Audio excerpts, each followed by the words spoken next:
Oi, boa noite.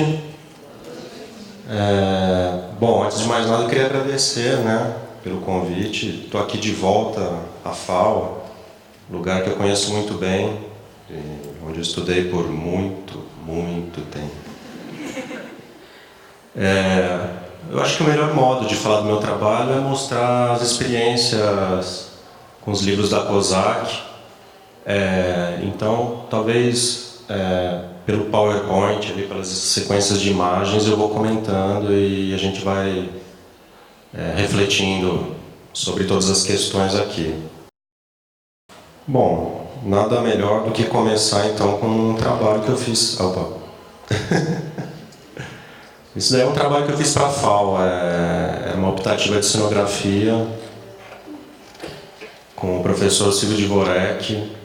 Finalzinho do curso, eu ainda sem saber o que eu queria da vida, se eu ia ser arquiteto mesmo, ou se eu seria urbanista, também pensava em ser urbanista.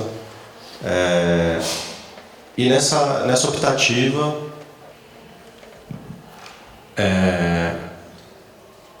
era na verdade assim, baseada numa... Eu escolhi uma peça que era do Peter Greenaway, A Barriga do Arquiteto, e ao longo de todo o semestre eu desenvolvi o que seria uma sonografia, mas na verdade ela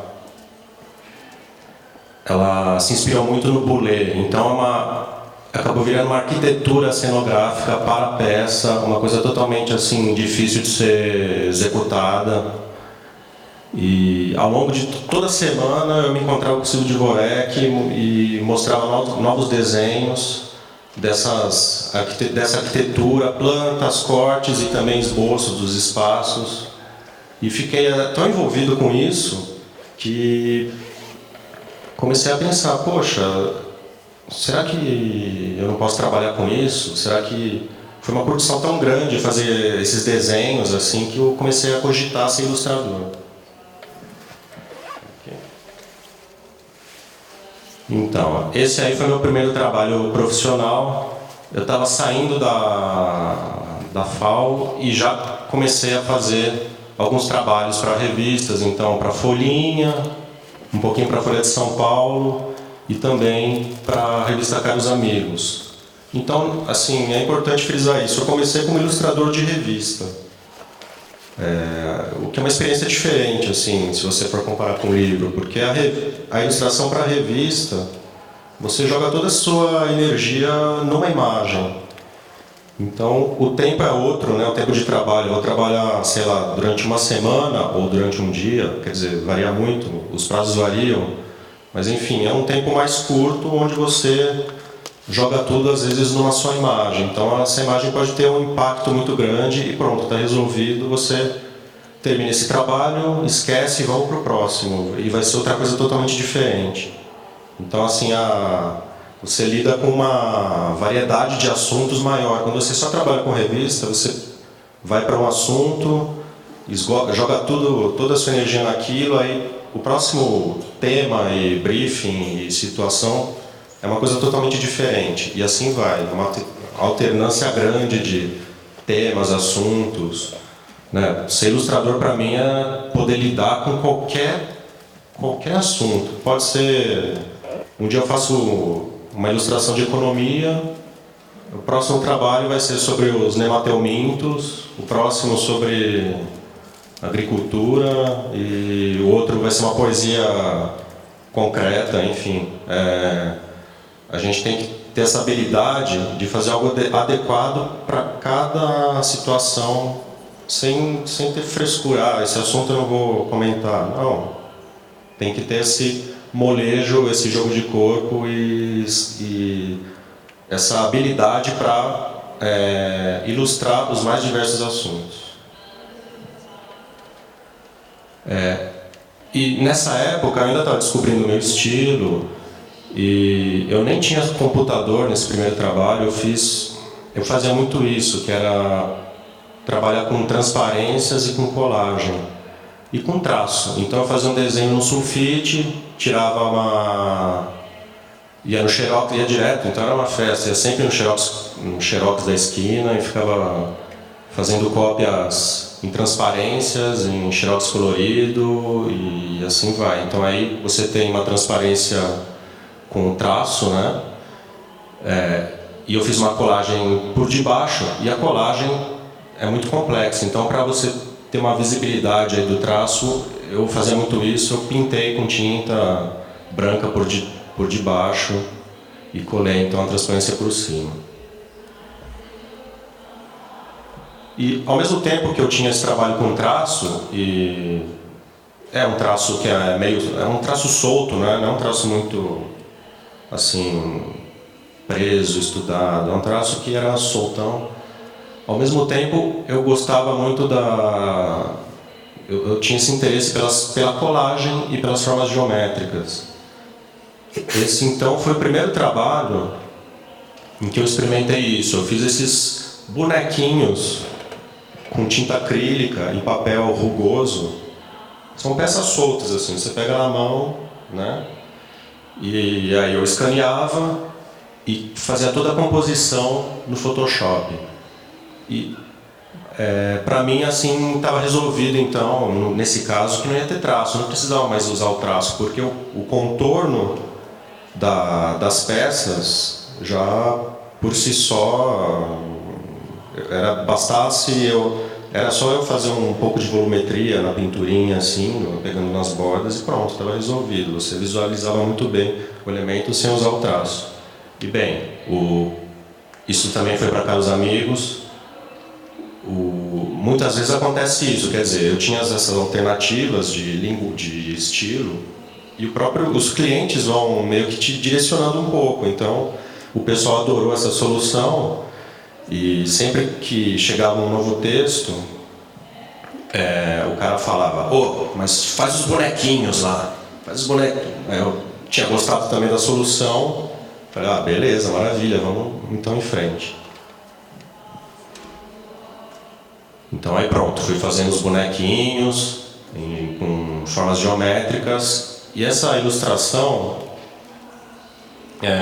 foi uma ilustração assim que me empolgou muito, porque era um texto do Milton Santos, que é um importante geógrafo, né? E eu admirava muito ele, então era um texto razoavelmente complexo.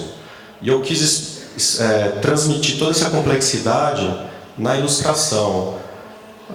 E eu tinha adorado o resultado, então são aí vários elementos espalhados e cada elemento significando alguma coisa. Bem, eu fui todo orgulhoso mostrar. Eu aproveitava essas aulas da FAO e levava para mostrar para os professores. E fui mostrar para o Silvio Dvorek. E ele criticou a ilustração, achou que estava muito confusa. Segundo ele, eu queria explicar coisa demais. Na hora eu retruquei, na hora eu fiquei: não, peraí, não tem. Aí eu sigo, não tem síntese. Eu: não, peraí. Mas depois eu ia para casa e pegava todos os livros de história da arte e tudo e ficava tentando ver será que não está certo? Vamos ver o Picasso, vamos ver o Chagall, vamos ver como os caras trabalham com as informações, como eles fazem a composição. E fui percebendo que, de fato, essa ilustração ela peca por isso, por excesso de elementos. A ilustração não precisa... ela ilumina o texto, ela joga alguma informação gráfica que tem relação com o texto, mas ela não tem essa obrigação de explicar tudo, de falar de tudinho que está lá no texto, né? Então, eu fui aos poucos nessa saída da FAO e começando a entrar no mercado de ilustração, eu fui aprendendo. Foi um processo muito assim rico e interessante de aprendizado mesmo. E aí você tem que ter um pouco de humildade e tentar ver que às vezes você está errado, e isso é importante, porque daí você aprende alguma coisa e segue desenvolvendo o seu trabalho, né? Aí depois, com todas essas questões, eu resolvi dar uma guinada. Peraí, parou tudo. Vou voltar um pouco. Estou usando muita coisa, muito elemento, muita informação. E achei que para aprender eu deveria começar a trabalhar com elementos mais simples, começar a pesquisar um pouco a questão da síntese na ilustração. Então esse foi o meu trabalho final de graduação. A proposta era muito simples mesmo, era desenhos urbanos, e eu, ao longo de um semestre, passei a fazer essas situações. Eu defini então um tamanho de papel e comecei então a desenvolver situações entre pessoas nesse espaço exíguo, como elas se relacionam e coisa e tal. E fui abstraindo cada vez mais, né? E chegou, por exemplo, um pouco nisso, onde eu comecei a abstrair as formas, né? Então, o que seriam aí duas pessoas se relacionando, chega uma hora que você olha para as figuras e só vê forma, né? E eu comecei a construir, a ter interesse nessas formas que aparecem dentro delas, né? São figuras gráficas, assim, que são bonitas por si só. Aí, com todo esse aprendizado, né, com toda essa experiência de começo de carreira, eu tive um pouco acho que de sorte mesmo. Tem que aproveitar. Quer dizer, não que eu não tenha ido atrás. Eu fiz o curso Abril de jornalismo como designer gráfico e logo depois eles começaram a me chamar. Eu trabalhei depois um semestre como diagramador na revista Exame. Ou seja, estava lá dentro do prédio da Abril e circulava por lá e mostrava meu portfólio. E essa revista, Info Corporate, foi muito legal porque eles bancavam, apostavam no meu trabalho. Então, eu às vezes não acreditava a chance, a oportunidade que eles estavam dando para mim. Assim, esse estilo eu fui desenvolvendo, né? Essa colagem, né, com formas geométricas, e eu fiz uma história em quadrinhos, por exemplo, que para mim era um trabalho totalmente autoral, né, era um texto meu, a história era minha, eu fazia o que desse na telha, e eu achava que era isso, que ia ter esse espaço de criação. Eu teria então essas criações autorais, e na hora de fazer para o mercado ia ter um pouco mais de dificuldade. Mas não foi muito o que aconteceu. Os caras viam, os meus clientes viam essas histórias em quadrinhos, por exemplo, e aí falavam, não, pode fazer nesse estilo. Eu, sério, 100% nesse estilo. E ainda me dava uma página inteira, assim, sem texto. Aqui, então, uma dupla, né? Quer dizer, um abre aí de uma matéria, uma página inteira, assim, com uma boa liberdade de criação. Eu fazia o esboço, eles aprovavam, às vezes tinha um ajustezinho mínimo, bota de repente a bandeirinha dos Estados Unidos naquela caixa. Aí eu não estava muito afim, mas eu acabava cedendo, sei lá, beleza. E é isso, né? Quer dizer, essa coisa de trabalhar com revista tem muito desse ritmo, quer dizer, numa semana você faz aquilo que eu mostrei agora e logo na sequência faz um trabalho desse, quer dizer, vai variando bastante, né? E eu comecei também, por exemplo, nesse caso aí, que também é para a Info Corporate, eu comecei a tentar fugir um pouco dos lugares comuns, né? Porque são assim, temas e assuntos meio chatos às vezes, né? Então, se você for fazer algo para uma revista de computação, quando você vai ver, você só fez sempre a mesma coisa, aqueles chips, aqueles circuitos ou a tela do computador. Isso começa a encher o saco, começa a ficar repetitivo, redundante. Então, eu sempre que possível tentava falar desses assuntos, mas de um modo mais indireto. E aí, ao falar de um modo mais indireto, você pode explorar mais graficamente outras soluções, criar situações inusitadas, né, que não são comuns nesse tipo de revista. E mais uma vez os caras bancavam, né, e apostavam e rolava. Esse aí, na verdade, é meu primeiro livrinho infantil, né? Só que ele não foi posto à venda, então não é o primeiro livro o mercado, assim, vamos dizer que é um livro que foi distribuído, se não me engano, para as escolas. É uma coleção organizada pelo Marcelino Freire, o escritor, que chama 5 Minutinhos. Ele chamou Laerte, chamou outros artistas, e cada um ilustrava um texto também de um escritor. E eu achei bem legal esse trabalho. Aí, no caso, eu usei muito essa experiência do trabalho final de graduação, então com formas sintéticas. Mas é a primeira vez, então, que eu explorei um pouco essa questão da sequência num livrinho, né? Claro, já tinha feito sequência só em quadrinho, mas é uma linguagem, mas é diferente, né? Então,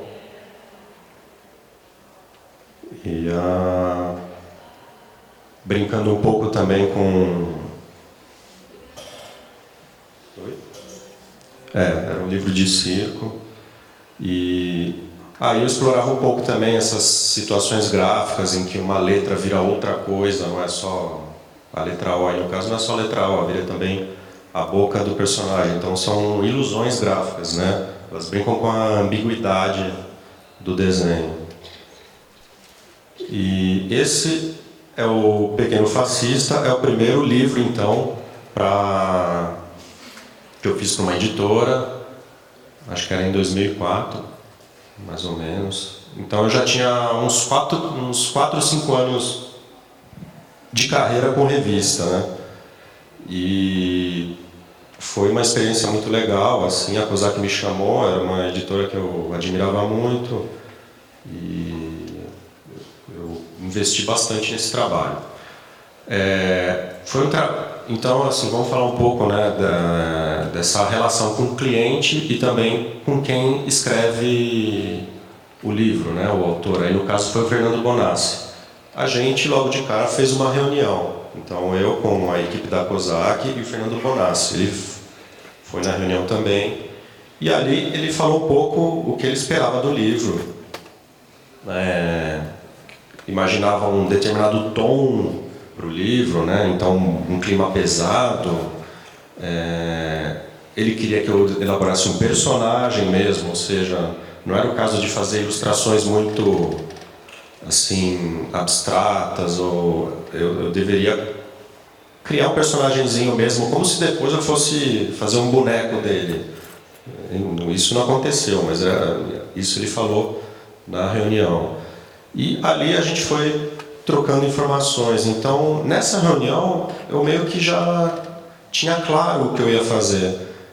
Imaginei um pouco como referência o universo do Jorge Gross, que é um artista do começo do século passado, ali, participou do dadaísmo, tem um desenho com toques de expressionismo, ele tem um quê de cartunista, assim, né? Então, críticas ácidas na época ao nazismo, à sociedade, enfim. Então, e o Gross tinha um pouco também de colagem nos trabalhos dele, né? Alguns trabalhos são com colagem. Eu me inspirei um pouco, foi uma influência. Quer dizer, não é que você copia o Jorge Gross, ele é uma referência, ele te inspira, você busca algumas coisas do trabalho dele e de outros que também aí foram referência, outros artistas, para criar algo que seja original, né? Então, assim, até no caso dessa ilustração, a composição, o espaço, né, nessa ilustração tem a ver com o espaço do Jorge Gross, o modo como ele já lá do alto da página já colocava elementos e criava umas sombras que às vezes nem fazem sentido, assim, são sombras imaginárias.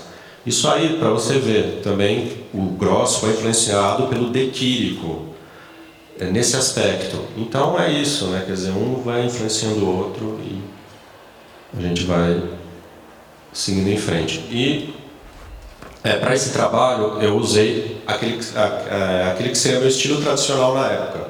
Justamente eu falei dos bonequinhos, aí dá para ver claramente o famoso bonequinho de papel, né? Então são camadinhas de papel poroso, pintado, Usava um pouco de recorte de jornal, um pouquinho de recorte de revista, um trabalho um tanto meticuloso assim e trabalhoso mesmo. Quando eu tinha pouco tempo para fazer uma ilustração, era um sufoco. Então, o livro foi tranquilo nesse aspecto assim de definir o que eu iria fazer. Agora, a parte da finalização, de realmente fazer as ilustrações, ele foi um tanto trabalhoso. Aí, depois eu jogo esses bonequinhos para o Photoshop, e é interessante ver. Aí, no caso, isso aconteceu nesse livro, né? Vamos dizer, foi nesse livro que eu comecei a experimentar determinada coisa. Então, uso de fotografia nos bonequinhos, isso foi um recurso que eu passei a explorar nesse livro, né? Aí está uma foto da exposição, inclusive com curadoria do Fernando Vilela, que foi no Sesc Belenzinho, sobre ilustração brasileira, e o Pequeno Fascista participou dessa exposição, né? Aí são algumas das ilustrações. Então, um tom pesado, né? Dá para ver assim que o climão é um pouco sinistro. Por quê? Porque o livro é pesado, né? O texto é pesado, é um texto um tanto ácido. Na verdade, não é para criança, é um texto para adolescente, né? Então, aí é uma ilustração que eu gosto bastante e onde tem muito desse recurso, então, da aplicação da fotografia nos personagens, mas assim, de um modo diferente, né? Quer dizer, eu pegava o rosto de uma determinada pessoa e ampliava bastante esse rosto em relação ao contorno do rosto do personagem. Então fica uma coisa um pouco diferente, assim, estranha. Às vezes você pode até usar alguém famoso que você não consegue perceber quem é. Eu já usei, por exemplo, aqui. Esse aí vocês nunca vão saber quem é. Alguém chuta? É o Niemeyer, né? Sim, é o Niemeyer.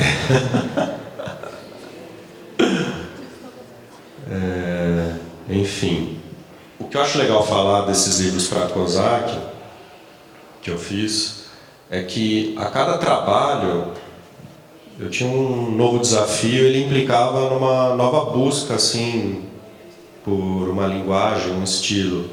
Então, nunca houve essa coisa de repetir o que eu já tinha feito antes. O Pequeno Fascista é o que mais se aproxima disso, de já usar algo que eu já vinha desenvolvendo, assim, com consistência, né? Era o meu estilo, né? No Pequeno Fascista eu usei muito aquele meu estilo tradicional. Nos outros livros foram... ainda assim, né, quando você usa o seu estilo tradicional, você descobre coisas novas. Então, no caso do Pequeno Fascista, foi o uso da fotografia nos personagens. Nos outros livros, eu sempre dei assim... Eu mergulhei em explorações muito novas, assim, que de algum modo tinham a ver já com o meu trabalho, porque o meu trabalho sempre tem algo de muito gráfico, ou de uso de elementos geométricos, mas assim, eram sempre situações muito novas. E depois, com essas descobertas, né, do processo de trabalho, eu sempre também usava essas descobertas nos trabalhos para revistas, então é assim, uma troca legal. E esse foi então meu segundo livro para Kozak, um garoto chamado Roberto, do Gabriel Pensador. Ali era a capa, né? Foi um livro para mim assim que no começo eu não tinha a menor ideia do que eu ia fazer. Eu até pensava, por que será que a Kozak me chamou, né? O que eles querem de mim?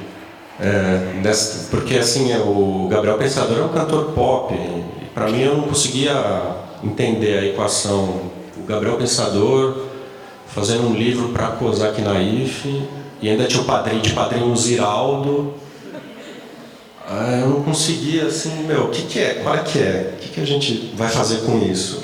E eu, por iniciativa minha mesmo, comecei a fazer muitos rascunhos e propostas mais conservadoras do que o que acabou sendo desenvolvido depois.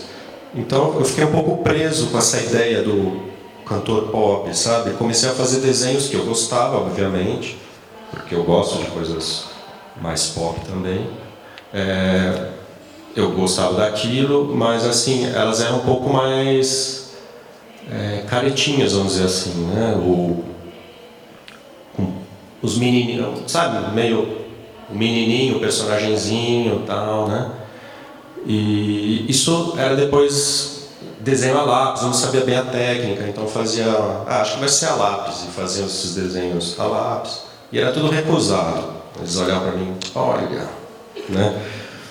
Aí eu entrava em crise, nossa, como eu sofri no começo. Eu lembro até que a minha mãe e a minha irmã, elas me viam sofrendo, desenhando.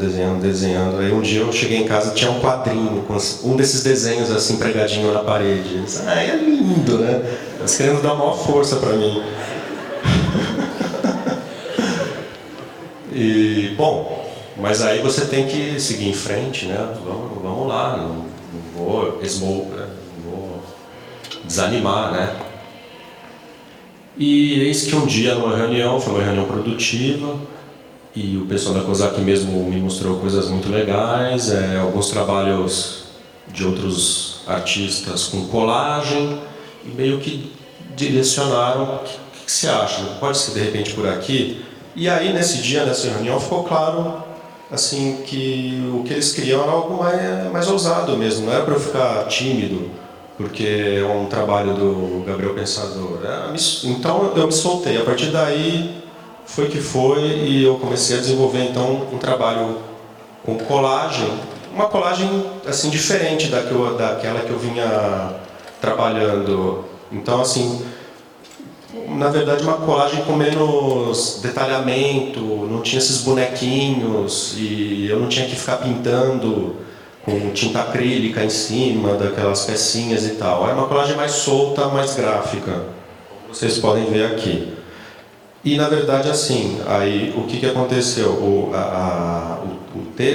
tema gira em torno do universo escolar. Então eu comecei a me centrar nisso. Comecei a visitar muitos sebos e tal, e comprar cartilhas antigas, coisas de escola, material escolar em geral. E fui criando então as ilustrações com esses elementos do universo escolar. Tá. E aí vai. Então foi um livro também onde a gente desenvolveu muito essas surpresas, né, de uma página para outra. O livro visto como um todo, né, um livro com um objeto que você pensa no seu conjunto, você pensa a parte relacionada ao todo e as sequências também, né? O que uma página vai levar, o que espera, o que vai aparecer na próxima página. De repente uma surpresa. Então aqui mais algumas ilustrações do livro do Gabriel. E usei muito então esses que a gente pode chamar de clichês ou elementos clichês antigos, né? De cartilha. Os personagens eles não aparecem muito, né? Fica mais uma coisa mais gráfica mesmo, com esses elementos recortados. E às vezes um outro personagemzinho aparece. Como aqui. Esse é um caso em que ele aparece por inteiro. Eu ainda achava que seria muito mais por aí, e depois eu fui percebendo que a gente podia abstrair mais, esconder mais, fazer, às vezes, aparecer só um pedaço do personagem, apenas insinuar alguma coisa, ao invés de mostrar sempre tudo. Aí, como eu disse, por exemplo, esse trabalho do Gabriel Pensador, com muitos clichês e elementos, esse tipo de elemento, eu passei a usar em outros trabalhos. Então aí é o Charivari, é um trabalho que eu fiz para o Charivari 1. O Charivari é um coletivo de ilustradores, do Vilela participa muitas vezes, por exemplo, e a gente está sempre experimentando, né? Então aí criamos um tema, sexo e circo, para o número 1, e eu usei ali, dá para ver vários desses elementos de clichês, de jornal antigo. O Melhor Time do Mundo é um livro que eu fiz na sequência para Kozak, também estava um pouco perdido no começo, e logo a gente encontrou essa solução que para mim era nova, assim, os contornos, por mais geométrico que fosse meu trabalho, os contornos não eram tão durinhos assim como nesse caso, né? Aí são contornos mais sintéticos ainda, eles parecem quase uns bonequinhos, assim, bastante simplificados. E ao mesmo tempo tem isso, o movimento muito presente, quer dizer, é engraçado. Ao mesmo tempo que você sintetiza, você consegue transmitir situações complexas, né? E na verdade partiu daí a ideia, né? Eu achei que eu só iria fazer esse tipo de solução nessa ilustração que faz parte do livro, são descrições das jogadas de futebol que aconteciam na história, né? O autor descrevia bastante, com minúcia, as jogadas. E aí, então, detalhes, situações dos jogos, de novo, só insinuando muitas vezes, sem mostrar tudo, não precisa botar o rosto do personagem. Veio ainda uns brindes para jogar botão, né? Aí, por exemplo, é o começo do livro, então é legal para ver assim, quando você faz o livro, há muito essa preocupação com uma certa sequência de páginas, né? Então, ao invés de fazer a cada dupla uma coisa totalmente diferente, você pensa no conjunto do livro e então cria esses blocos, às vezes, de sequências, assim, que tem uma certa unidade que conversam muito entre si, né? Então aí eu fiquei explorando o goleiro em situações bastante sintéticas. E aí depois eu usei em outros trabalhos. Aí é um outro livro que eu fiz, que não é para Kozak, com esse tipo de linguagem. Ou seja, a cada situação nova que eu experimentava nos livros, depois eu aplicava esse aprendizado nos trabalhos para a revista. Aí temos Billy com Limão Verde na Mão, do Décio Pinatari. Também foi um desafio, né? O Décio é um grande poeta concreto e havia preocupação então em fazer algo adequado, né, para esse trabalho. Eu comecei fazendo assim ilustrações bastante já sintéticas e com uma certa geometria. Aí no caso então são os primeiros desenhos que depois foram recusados, né? Esse também durou, a Bel está aqui comentando. Foi também um trabalho que durou mais de um ano, assim. O do Gabriel Pensador também durou bastante. E é aquilo, você vai fazendo e muitas vezes uma boa parte do que você fez é totalmente descartada. Tem que ter esse desapego, então, de saber que de repente é melhor pro livro você descartar uma parte do que você fez, sabe? Uma busca pelo resultado, por um resultado de qualidade. Não pode ficar, mas é que eu gosto tanto desse desenho. Não dá para embarcar nessa, tem que ter uma certa frieza para editar aquilo que você desenvolve. Então, eu gosto bastante desses desenhos, mas de repente eles não eram tão adequados quanto a solução que a gente encontrou depois, né? E esse livro do Décio, ele tem 4 partes, né?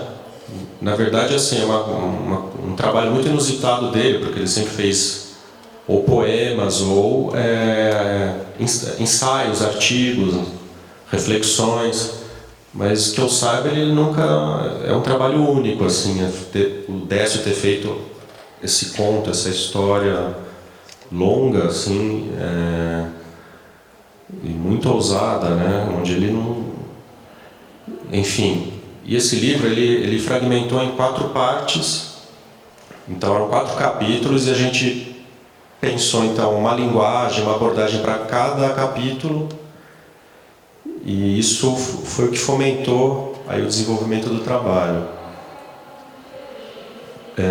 Era um livro que brinca muito com as palavras, né? Onde nada é gratuito. Cada palavrinha que ele escreve ele tem um peso, um significado, uma importância muito grande. Então eu de cara sabia que eu não ia colocar nada que fosse só para dar um clima, coisas assim. Eu não ia botar textura. Estava claro desde o início que seria um trabalho bastante sintético e com uma reflexão grande sobre cada elemento.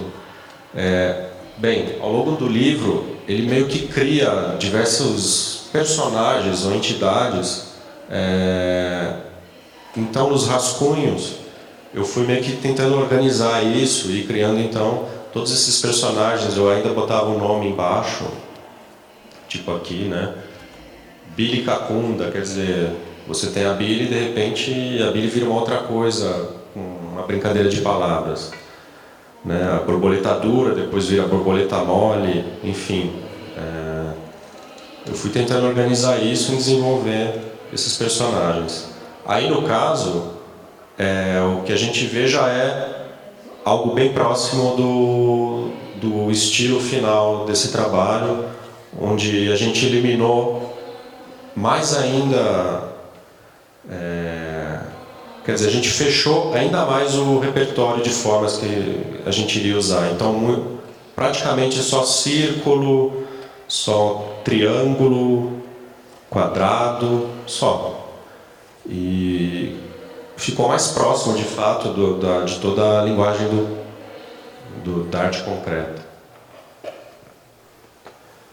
Essa Billy, por exemplo, ela não entra inteira do jeito que ela está aí, depois ela não foi usada, ela aparece só em partes, né?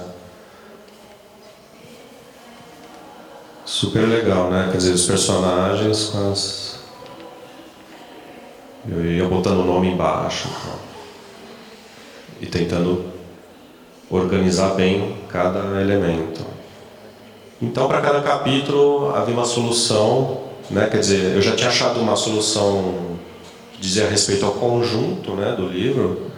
Né? Para o livro inteiro a gente usou esse tipo de elemento gráfico, mas aí a gente buscava alguma peculiaridade para cada capítulo também. Então, nesse caso aí, brincamos com essas linhas coloridas. E a impressão foi em cor especial, né? Então, bem legal. Por exemplo, a designer foi a Luciana Facchini, que foi muito importante para o resultado desse livro, né? Eu acho muito legal, por exemplo, como o texto aí segue as linhas que estão em diagonal. Um pouco também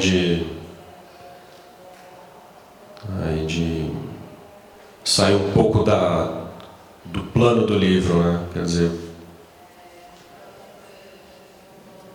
esse é um capítulo onde os personagens eles vão se sobrepondo, um vai ficando em cima do outro, e a gente explorou então bastante a linguagem das linhas. Aí é um detalhe para vocês verem. Então aí com essa experiência do livro da Billy, eu fiquei muito interessado no concretismo, e aí é um trabalho então que eu fiz para o Charivari, que tem um pouco disso. E aí aqui também vai sair um quadrinho.